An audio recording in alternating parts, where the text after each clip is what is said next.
நாம் பிறந்த இம்மண்ணிற்காகவும் மண்ணின் வளத்திற்காகவும் போராடுவதையும் போராடி சாவதையும் உயர்ந்த லட்சியமாக கொண்ட நாம் தமிழர் கட்சியின் கொள்கை விளக்க பெருமுனை கூட்டம் இது. கொள்கைகளை விளக்க வந்த நாங்கள் கொள்ளையர்களையும் அடையாளம் காட்டி அந்த கொள்ளையர்களை இந்த மண்ணிலிருந்து அகற்ற காவல் காக்கும் ஊர் காவல்காரர்கள் நாம் தமிழர் கட்சி இளைஞர்கள். உடனே ஒரு விசிலையும் ஒரு கத்தியை கொடுத்து கூர்க்கா நைட்ல போற மாதிரி எங்க போக வச்சுறாங்க. ஊர் காவல் இளைஞர்கள் என்றால் எங்களிடத்தில் வேலும் கம்பம் கொடுத்து நீங்கள் இந்த ஊரையும் இந்த ஊரின் பலத்தையும் சரி, நம்முடைய மக்கள் வீரத்தை என்ன என்று அறியாம நம்முடைய உரிமை என்ன என்பதை அறியாது உங்களுடைய வலிமையான வாக்குகளை நிறைவேற்றி கொடுத்துவிட்டு எங்களை ஆயுதமில்லாத காவலாளிகளாக இந்த நிலத்தில் நீங்க அலையுறீங்க. ஆயுதமில்லாத ஒரு போராளி என்ன செய்ய முடியும்? மக்கள் கொடுக்க வேண்டிய இந்த ஆயுதம், இந்த அதிகாரம் எங்களுக்கு இல்லாத போது நாம் தமிழகத்தில் என்ன செய்து விட முடியும்? உங்களுக்கு தண்ணி வேணும், வாழ்வதற்கு நீங்கள் அன்றாடம் பயன்படுத்துவதற்கு காய்கறி வேணும், கறி வேணும், மளிகை ஜாமான் வேணும், நீங்கள் பயணம் செய்ய சாலை வேணும், இந்த சாலையில் வாகனம் செல்ல வேண்டும். எல்லாற்றை விட நம்முடைய வேலை வாய்ப்பு நமக்கு வேணும். எல்லாம் தெரியும், யாருக்கு என்ன தெரியாது?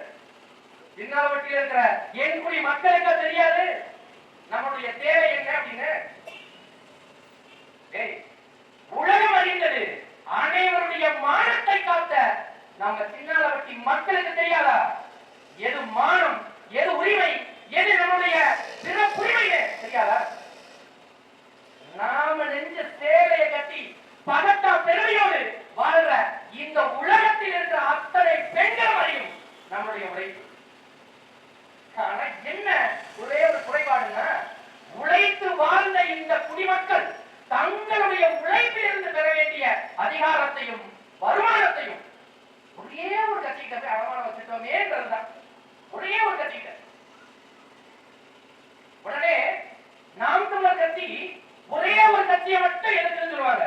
இல்லங்க, நாங்கள் கட்சிகளை எதிர்ப்பதற்கான அரசியலை செய்யவில்லை, தத்துவார்த்த அரசியல் செய்ய வந்தோம். எதற்காக?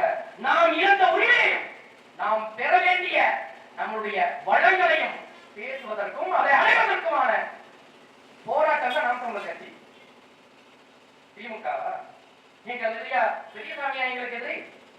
அவரை எதிர்த்து அவரை மரியாதை குறைவாக பேசுவதா எங்கள் நோக்கம்? இல்லவே இல்லை. ஏன்? என்னுடைய தகப்பன் வயது, என்னுடைய தாத்தன் வயது திமுக இருக்கிற அண்ணா திமுக இருக்கிற பெரியவர்கள் தன்னுடைய தந்தை தாய் வழிநடத்தி சென்ற பாதையில் இன்று பாதை மாறி நிற்பது என்னுடைய அண்ணன்மார்கள். என்னுடைய மாமியாரே யாரு? திமுக. ஏன் அண்ணா திமுக சொல்லல? திமுக இருக்கும் அண்ணா திமுக இருக்கும் என்ன வேறுபாடு? இருவரும் திராவிட கட்சிகளும் ஏற்று வைத்த கொள்கை திராவிட கொள்கை. இந்த திராவிட கொள்கையின் மையம் அண்ணா. அண்ணாக்கு முன்னாடி பெரியார், உங்களுக்கு பெரியார், எங்களுக்கு அவர் மையத்துக்கு சமம். உங்க ஐயாவை சொன்னா உங்களுக்கு கோபம். உங்க ஐயா இல்லை, நம்ம ஐயா பெரியசாமி சொன்னா உங்களுக்கு கோபம். நான் என்ன சொல்ல போறேன்? அவர் பெருமையா நினைக்கிற, அவர் குடும்பம் பெருமையா நினைக்கிற ஸ்டாலின் ஐயாவை சொன்னா உங்க ஐயாவுக்கு கோபம் வரும். அதனால நமக்கும் கோபம், எனக்கும் கோபம். நான் ஸ்டாலின் ஐயாவை பேச போறேன். செல்வ சீமாட்டிகள் வளர்த்த உதயநிதி ஸ்டாலின் நான் பேச போறேன். இல்லை, நீங்கள் அனைவரும் ஏற்றி வைத்து மக்களை ஏமாற்றும் இந்த திராவிட தத்துவத்தை பெரியாரை அடித்து இந்த தேர்தலில் நாங்கள் நிற்கிறோம். பெரியார் அடித்து நிற்கிறோம். நீ ஏற்றி வைத்த தத்துவத்தை எங்களுடைய அண்ணன் செங்கோட்டையன் சீமான் வேலெடுத்து வீழ்த்தி நிற்கிறார். வேலெடுத்து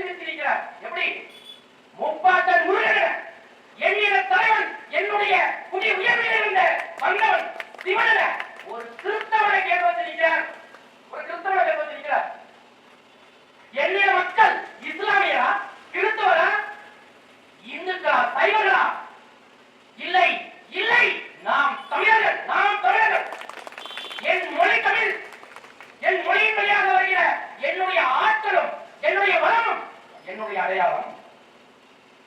உடனே சொல்லுவேன், பாத்தியா அந்த பத்தியில எங்க சுத்தினாலும் அவன் கடைசியில மொழின்னு வந்து நிப்பான. ஆமடா, கன்னடமும் தெலுங்கும் மலையாளமும் எங்கள் உதிரத்தில் இருந்து பிறந்த மொழிகள்.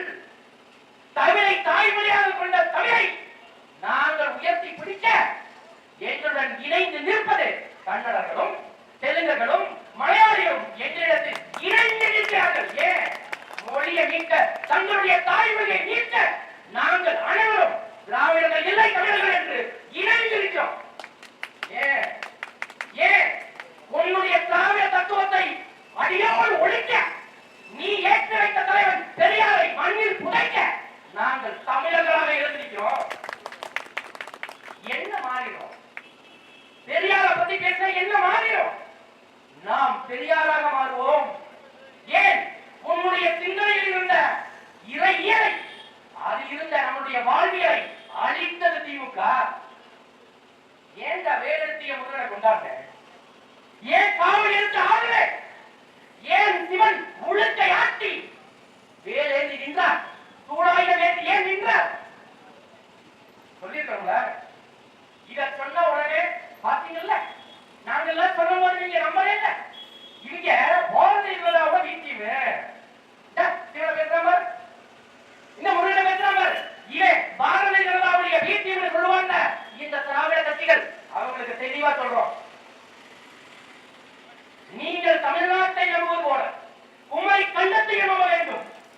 குமரியில் சங்கமத்து தமிழ் வளர்த்தவன் சிவன் என்றால் அவனை அடையாளப்படுத்த மொழியின் மறுஉருவமாக தஞ்சையில் சோழ பெரும்பாட்டியன் கட்டிய தஞ்சை பெரிய கோயில் இன்றளவும் காட்சி, இன்றளவும் காட்சி.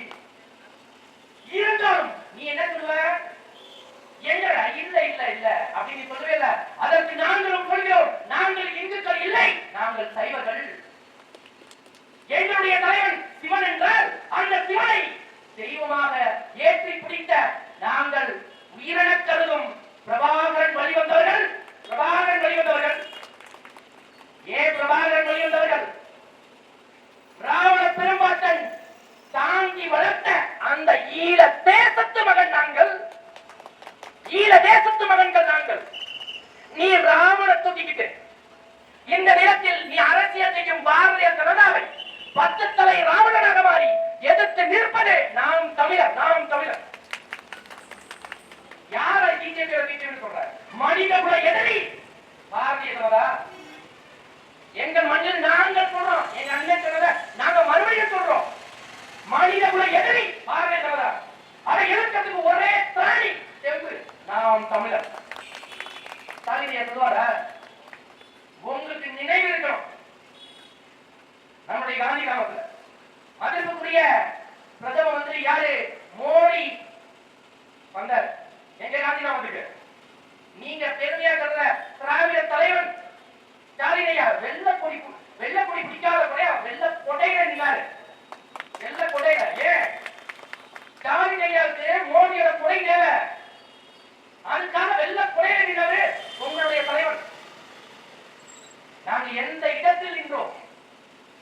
திராவிடத்தை தத்துவத்தை எதிர்த்து, தேசிய அரசியலை நேர்முகமாக எதிர்த்து இன்று வரை அரசியல் கலந்துவாடும் நாம் தமிழர் கட்சி எங்க பாரதிய ஜனதாவை புத்தாண்டி காட்டிக்கிட்டு இன்னைக்கு வரைக்கும் திருப்பரங்குன்றத்தில் அரசியல் செய்யும் திமுக அப்படின்றத வெளிப்படையா குற்றம் சாட்டணும்ல. ஆனா என்ன செய்வாங்க மக்களுக்கு?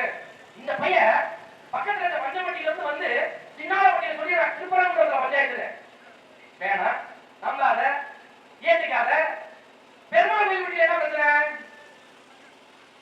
10 மாசத்துக்கு முன்னாடி பஞ்சமட்டியில என்ன பிரச்சனை?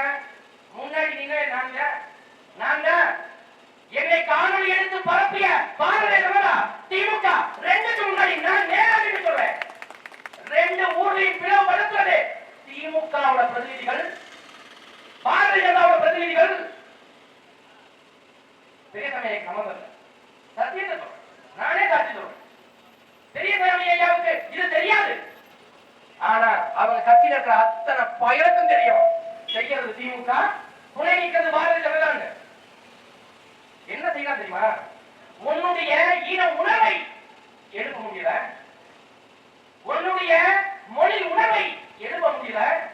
உன்னுடைய சாதி மத உணர்வை வைத்து அரசியல் செய்யும் திமுக அந்த சாதி மத உணர்வை வைத்து உங்களை பிளவுபடுத்துறான். யார பிளவுபடுத்துறான்? கிறிஸ்தவரையும் இஸ்லாமியரையும் இந்துக்களையும் பிளவுபடுத்துறான். யாரு? பாரதிய ஜனதா இல்ல, திமுக. எவ்வாறு பிளவுபடுத்துறான்? என்ன நடந்துச்சு விரும்பால? ஏன் இப்பதான் விளக்கேற்றியா? இத்தனை வருஷமா எங்க போன? பாஸ்காத்துள்ள இன்னைக்கு நேத்தா நடக்குது. காளியம்மன் கோயிலு இன்னைக்கு நேத்தா குடமுழுக்கு நடக்குது. ஏய், நாங்க மாரியாத்தால கும்பிட்டு மேரியாத்தாளுக்கு மாலை போடுறாங்களா? திண்டுக்கல்ல இருக்கிற மாரியம்மன் கோயிலுக்கு நான் மாவிளக்கு போடுவேன். எனக்கு வயிற்றுல வந்துச்சுன்னா எங்க அம்மா எல்லாம் போய் படிச்சு வந்து வயிற்றுல மாவிளக்கு போடும். இது எங்களுடைய மொழி இன பண்பாடு. என்ன பண்பாடு? என் மண்ணின் வளத்திலிருந்து வந்த மூதாதையை கொண்டாடுவது எங்களுடைய பண்பாடு. நம்ம போன மாதம் கொண்டாடுறோம்ல, தெரு தெருவுக்கு சாமியை கும்பிட்டோம்ல. யார் நமக்கு வந்தா? எந்த அர்ச்சனை வந்தா? எந்த பாரதியார் வந்தா? நம்முடைய இறைகளை நாமே தேடுறோம். இதில் எங்கு வந்தது சாதி மத உணர்வு?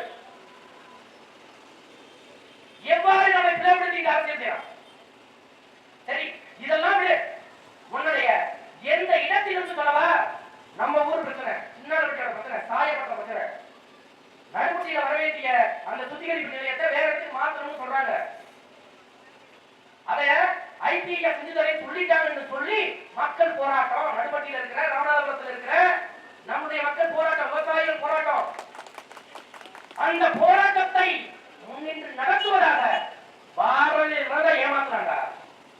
நேரடியா ஐபிஐ பணம் வாங்கிட்டு இந்த போராட்டத்தை கைவிட்டாங்க அந்த விவசாயிகளை. பாதியில இன்னைக்கு வரைக்கும் தாயப்பட்ட பஞ்சாயத்து இருக்கா இல்லையா?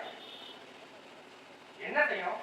நாம் நெசவு நெய்து நம்முடைய மானத்தை வலிக்க, இந்த உலகத்தில் மானத்தை வலிக்க உழைக்கும் மக்களுக்கு நீ நெசவாளர்களுக்கு என்ன செய்யணும்? நூல் கொடுக்கணும். அந்த சாயத்தை ஏற்றுவதற்கு இயற்கை வழியில என்ன வாய்ப்பு இருக்குன்னு நீ சொல்லணும். இல்லையா? வாய்ப்பு இல்லையா? அப்ப திமுக அதிமுக பார்த்து 50 ஆண்டு கால கல்வி அறிவு நீ என்ன வளர்த்த கேட்கிறவா வேணாமா? நாம் உண்ணும் உணவு எவ்வளவு முக்கியமோ அதுபோல இந்த மண்ணின் வளங்கள் முக்கியம் இல்லையா? கொஞ்சோண்டு உப்பு கூட போயிருச்சுன்னா சாப்பிட முடியாது. கொஞ்சோண்டு அந்த தண்ணியில மஞ்சள் கரை ஏறிச்சுன்னா சோறு பொங்க முடியாது. பக்கத்துல இருக்கிற ராமநாதபுரத்துல கொஞ்சம் எட்டி பார்த்தா தெரிஞ்சிடும் திமுகவோட சாதனை. பொட்டு பார்க்க முடியாத தண்ணி. அது அறிந்த பிறகும் நீங்க திமுக வாக்கு செலுத்துறீங்கன்னா காரணம் என்னவா இருக்கும்? காரணம் என்னவா இருக்கும்? இன்னமும் நாம் யாரையும் நம்பவில்லை, உங்களையும் நம்பல, இந்த சமூகத்தையும் நீங்கள் நம்பவில்லை. நாங்க எதுக்கு கூட்டம் போடுறோம்? நீங்கள் நம்ப வேண்டும். மக்களுக்காக பணி செய்கிற, எந்த விலை பேசுற யாரிடத்திலும் அடிபடையாத ஒரு தூய அரசியல் தலைவர்கள் நாம் தமிழர் கட்சியிலிருந்து இளைஞர்கள் திறந்து வருவோம். நீங்க நம்பணும். அதுதான் வாக்கு சேகரிக்க இல்லை. என் மக்களிடத்தில் 2 சாட்சி சொல்றதுக்காக கூட்டம். யாரு? இந்த நிலத்தின் வளத்தை பாதுகாக்க, மக்களுக்காக குரல் கொடுக்க சீமானின் படை இருக்கின்றத நிறுவனத்துக்கு தான் இந்த கூட்டம். அது திமுக அதிமுக நபர்களுக்கு தெரியும். ஏன் ஆத்தூர் தொகுதி முழுவதும் நாங்கள் பணி செய்வது திமுக அதிமுக தெரியும். மக்களாகிய உங்களுக்கு தெரியும். உங்களுக்கு தெரியும் எவ்வளவு உளவியலாக நாம் தமிழர் இந்த களத்தில் வேலை செய்யுது. அரசியல் களத்தில் ஆணும் பெண்ணும் சமமென 117 இடத்தில் பெண்களை அமர்த்துவது வெறும் அடையாளத்திற்கு அல்ல. நீ யோசிச்சு பார். நீ யோசிச்சு பார். ஒரு பெண் ஒரு ஆளுமையான இடத்தில் உட்கார வைத்து பணி செய்யும் போது எவ்வளவு நேர்மையான அரசாங்கம் நடக்கும்னு நீ கொஞ்சமாவது சிந்திச்சு பார்.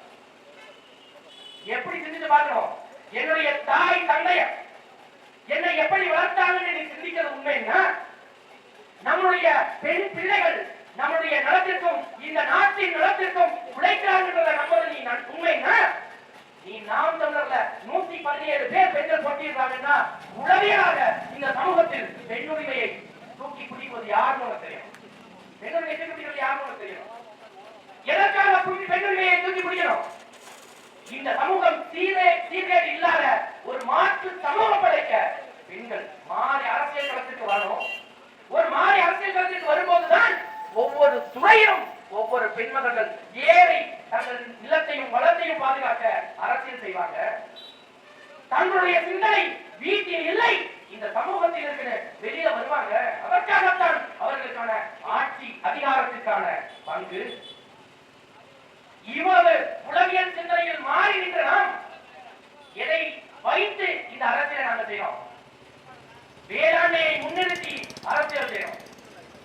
ஆடு மாடு கோழி வளர்ப்பை முன்னிறுத்தி வேலை செய்யறோம். செய்வது யாருன்னு நினைக்கிறார்? மாவட்ட ஆட்சியராக மாறி நிற்க வேண்டிய இளைஞர்கள், ஏற்கனவே என்னுடைய மண்டலத்தில் வாழ் சொன்னாப்ல, காவல்துறை அதிகாரியாக மாறி நிற்க வேண்டிய இளைஞர்கள், வேளாண் துறை அதிகாரியாக மாறி நிற்க வேண்டிய இளைஞர்கள், சட்ட ஒழுங்கை சட்டத்தின் வழியாக கேட்க வேண்டிய இளைஞர்கள் இந்த தெருவில் இறங்கி மக்கள் அதிகாரத்தை அடைந்து இந்த நிலத்தில் மாற்றத்தை ஏற்படுத்த நிற்கிறோம். அதற்காகவாவது நீங்கள் நம்பிக்கையோடு வாக்கு செலுத்தணும். விவசாயத்தில் வாக்கு செலுத்தணும். நீங்க வாக்கு செலுத்தவில்லை என்றாலும் இந்த படை வளரும். ஏன்? நாங்கள் ஏற்று வைத்த தத்துவம் தமிழ் தேசிய அரசியல் அனைத்து உயிர்களுக்குமானது. இந்த மொழி காக்க, என் இனம் காக்க நாம் ஒன்றிணைய வேண்டும். நாம் தமிழர்கள். அதற்காகத்தான் இன்று நாங்கள் எடுத்து வைக்கிறோம் தமிழ் தேசிய அரசியலையும் திராவிடத்தையும் இந்த தேர்தல் களத்தில். நீங்கள் தாங்கி பிடிக்க வேண்டியது இந்த தமிழ் தேசிய தத்துவத்தை, இந்த திராவிடத்தை வீழ்த்த நாம் தமிழர்கள் இந்த களத்தில் போராடுவதை நாங்கள் அறிவிக்கிறோம். நீங்கள் இந்த போரை முடித்து வையுங்கள். ஏன்? எவ்வாறு நீங்கள் முடித்து வைக்க முடியும்? எப்படி முடியும் தெரியுமா? இந்த தடவை நாங்க பார்த்து சொல்றோம், நாங்க அறிவிக்கிறோம். ஸ்டாலினை அறிவிக்கிறதுக்கு முன்னாடி நாம் தமிழர்கள் ஆத்தூர் தொகுதி மாநில ஒருங்கிணைப்பாளர் அறிவிக்க ஐடிஐ இந்த தடவை சீட்டு இல்ல. ஆத்தூர் தொகுதியில ஐடிஐ சீட்டு இல்ல. நீ நம்பிக்கை வந்துட்டு அண்ணன் சைமன் தஸ்திக்கு சும்மா இல்ல, வெறுமனே நாங்க சொல்லல. உங்க ஐயா உங்களுடைய வாயால் கேட்டார், உங்கள் வாயால் கேட்டார். நீ கலைஞரை பேசுறீங்க, ஸ்டாலின் ஐயாவை பேசுறீங்க. என் மகன் செல்ல பிறந்த இளவரசன் உதயநிதி ஸ்டாலினை சொல்ல மாட்டேங்கிறீங்களேன்றதுனால ஐயாவுக்கு சீட்டு இல்ல, வேற ஒண்ணு இல்ல. உதயநிதி கால காந்திராஜ விழுந்த மாதிரி எங்கள் ஐயா ஐடிஆரை விழுந்த சொன்னது திராவிட தத்துவ தலைவன் ஸ்டாலின். எங்கள் ஐயா எங்களுடைய மானத்திற்காக பதவியை தூக்கி போட்டு எனக்கு சீட்டு வேணாம், உன் மயிர வேணாம், இதெல்லாம் ஐடிஐ நிக்கல நாங்க சொல்றோம். ஆனா அத நாங்க எப்படி சொன்னோம் தெரியுமா? ஐடிஐக்கு போன் பண்ணுது யாரு? எனக்கு நம்ம வேட்பாளர் அவருக்கு ஐயா ஒவ்வொரு பதவும் கூட்டம் போறாருல, எத்தனை தடவை ஸ்டாலின் பேர சொல்றாரு, எத்தனை தடவை உதயநிதி ஸ்டாலின் பேர சொல்றாருன்னு திமுகவோட ஐடிஐ கேட்டது. நாங்க உள்ளத சொல்லிட்டோம்.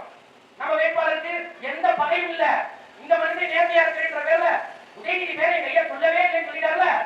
ஒரே காரணம், தன்னுடைய மகனை தலைமையேற்காத போது அந்த ஐயாவுக்கு இந்த சீட்டு இல்லைன்னு சொன்ன நீங்க திமுக வாக்கு செலுத்த போறீங்களா? இதை வெளிப்படையாக அறிவித்த நாம் தமிழருக்கு வாக்கு செலுத்த போறீங்களா? உங்க ஐயாவுக்கு சீட்டு கேட்டா உங்க ஐயாவுக்கு போடு. உங்க ஐயாவுக்கு சீட்டு கிடைக்கல, நீ நான் பத்தியத்தை சொல்றேன், நீ எனக்கா ஓட்டுக்கும்.